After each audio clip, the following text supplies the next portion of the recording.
Trinity and Tabitha sat at their usual spot in the bustling cafeteria, the noise of students echoing around them. Tabitha was mid-story, her voice animated as she recounted the latest episode of The Bachelor. "Did you see last night?" Shelby straight up threw a glass of wine in Corbin's face. Tabitha exclaimed, her eyes wide with delight. "No, I missed that one," Trinity said, relieved to be talking about something normal, something that didn't involve strange dreams or unsettling thoughts. The conversation felt like a welcome distraction. Tabitha didn't miss a beat, diving into another story when Luna suddenly approached their table. "Mind if I sit with you too?" Tabitha shot a glance at Trinity, her expression a mixture of surprise and disapproval, as if to say, "Really? Her?" Before she could voice her opinion, Trinity spoke up. "Of course," Trinity said, giving Luna a reassuring smile. As Luna pulled out a chair and sat down, Tabitha scanned the room, clearly checking to see if anyone was watching. Luna wasn't exactly part of their usual crowd, and it was obvious Tabitha wasn't thrilled about the new addition. Still, she held her tongue for now. "You were saying?" Trinity prompted, trying to steer the conversation back to safer ground. Tabitha gave a quick nod, picking up where she left off. "Oh, right. So get this, yesterday in class, Amber actually told Mr. Rowland to shut up. Like, in the middle of his lecture. She's totally insane. Now she's stuck in ISS for the rest of the week." "Wow, that's bold," Trinity said, though her mind wasn't fully in the conversation. The whole room felt like it was buzzing, but she was barely tuned into it. Still, she nodded along, trying to appear engaged. Tabitha kept going, moving through random gossip and school drama, while Luna sat quietly, occasionally nodding but mostly observing. After a few minutes, Tabitha checked the time on her phone. "Crap, I've got to swing by the library before class starts. Catch you later." She grabbed her things and rushed off, leaving Trinity and Luna alone. Luna glanced around before leaning in slightly, her voice lower. "I had the weirdest conversation this morning." "With who?" Trinity asked, though her attention wavered. Her thoughts were already flickering to that uneasy feeling from earlier, something she hadn't been able to shake. "The custodian," Luna replied, her eyes darting around to make sure no one was listening. "You know how the sophomore hallway is closed because of the leak? I got here early before they put up any signs. She was the one who took me to the room where they moved all of our stuff." At the mention of the custodian, Trinity stiffened. The dream from last night flooded her mind unbidden. She forced herself to keep her face neutral, but her heart beat a little faster. She couldn't ignore it. "She asked me if I practiced," Luna continued, her voice low, almost conspiratorial. Trinity snapped her focus back to Luna. "Practiced? Practiced what?" "Witchcraft," Luna said, her voice barely a whisper. "The book I'd been reading, Witches, Spells, and the Occult, was right on top of my stuff. She noticed it and asked if I practiced." Trinity's stomach churned, her mind racing now. She could feel the walls of the cafeteria closing in as her thoughts tumbled over one another. "I told her I've tried a few spells, but nothing ever worked." And then she said. Luna hesitated, her eyes searching Trinity's face for some sign of understanding. "She said it was because I'm not a true witch." Trinity leaned back slightly in her chair, the weight of Luna's words settling over her. Her mind raced with thoughts of the custodian, the dream, the strange familiarity she couldn't place, and now this. Luna's eyes were wide, like she needed someone to tell her it was all just a joke, something she could laugh off. But Trinity couldn't. Something about it all felt too real, too close to the dream she'd had, and the growing unease she'd been feeling all day. She tried to form words, but the knot in her throat only tightened. Luna studied Trinity's face. She could see the internal struggle. "Is there something you're not telling me?" Luna asked in a non-accusatory way. Trinity snapped back, her mind working fast. If she was to truly going to get Luna's help, she would need full disclosure. Trinity had known that, but she struggled with how. With this new happening, it presented the perfect opportunity. "Actually, yes," Trinity began. "For the last few weeks, I've had these dreams. Well, the same dream. It starts with me in a standing in hallway here at school. A janitor is mopping the floor at the end. I felt drawn to her, like I had to speak to her. But when I got to her, she was faceless. She had no face. But when she spoke, she said, "Your time is near." She went on to tell her about the playground and the limerick. And it's the same every time? Luna asked. It was for a while, then a few nights ago, it changed. My mother was telling me about my biological mother and showed me a photo of her. When I went to bed, the faceless woman changed. She had the same face as the photo my mother showed me. The message she had was different too. She said, "Find us, we can help." You were adopted? Wow, that's weird, Luna said. After I told you this, it's the part that I was adopted that you find weird? Trinity shot out, not meaning it to be as harsh as it was. No, it's because of your dreams. Luna said.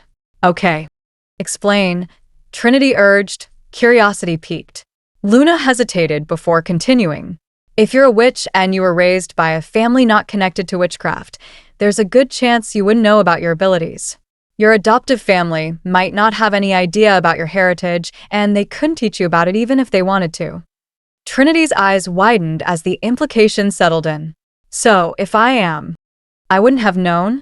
None of this would have made sense. Exactly. You wouldn't even know what to look for, Luna confirmed. That's a lot, Trinity murmured, leaning back in her chair. There's an article I read the other day. I'm a member of this Facebook group about the occult and Wicca, stuff like that. Anyway, a lot of people scan the internet for obscure articles about the subject. Luna pulled out her phone to pull up her Facebook account. Here it is. She slid her phone in front of Trinity. Trinity picked up the phone and began to read. It started with a big battle between two witch covens. As she read, a name jumped off the screen. Edara. That was the same name the girl in her dream had said. We need to lock her power, like the Edara sisters. Trinity put the phone down. Wow, what are the chances? The same weird name. She realized her heart was racing and her breath was shallow. It gets better, keep reading. Luna said. Trinity picked the phone back up and continued to read. It spoke more of the battle, then she saw it. The new scene in her dream. She had not told Luna of it. It said that the three sisters pulled power from the clouds and used it to open the tomb of lost magic. It said that so many witches and warlocks had died, good and evil, that power circled the area looking for a host. Their plan was to lock them away before evil could use them. It said that a warlock of little power was tied to a stake. When the sisters opened the vault, it pulled the warlock's soul inside the vault because his magic was still intertwined with his soul. Trinity set the phone down again, rubbing her eyes. Did you get to the good part? Luna asked, not knowing Trinity didn't tell her of the battle she dreamed of. There's more, keep going. Luna seemed excited. She read on. The Edara sisters decided that they needed to bind their powers to keep their family safe from witch hunters. It said that the powers would be locked until one girl is born into the bloodline that could withstand all three of the sisters' powers. The article went on with the following history. Stories of the sisters' sacrifice were passed to generation. And then the next line floored her. It said the children would sing a song to celebrate the witches. 3 witches lived and died, their powers locked and tied. Not till a girl is born and named for 3 will the power be released to thee. Luna looked into Trinity's eyes.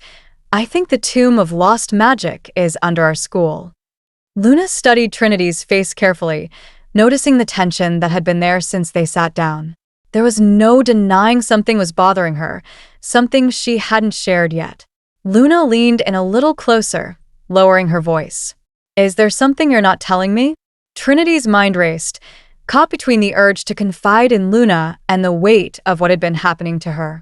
She had known for a while that she needed to tell someone about the dreams, especially now that they seemed more than just dreams. But where to start? Yeah. Actually, there is, Trinity finally said, her voice low and uncertain. She glanced around the cafeteria, making sure no one was paying attention to them. I've been having this weird dream over and over. It's always the same, at least it was for a while. I'm at school, in the hallway, and there's this custodian at the end, mopping the floor. I don't know why, but I feel like I have to go talk to her.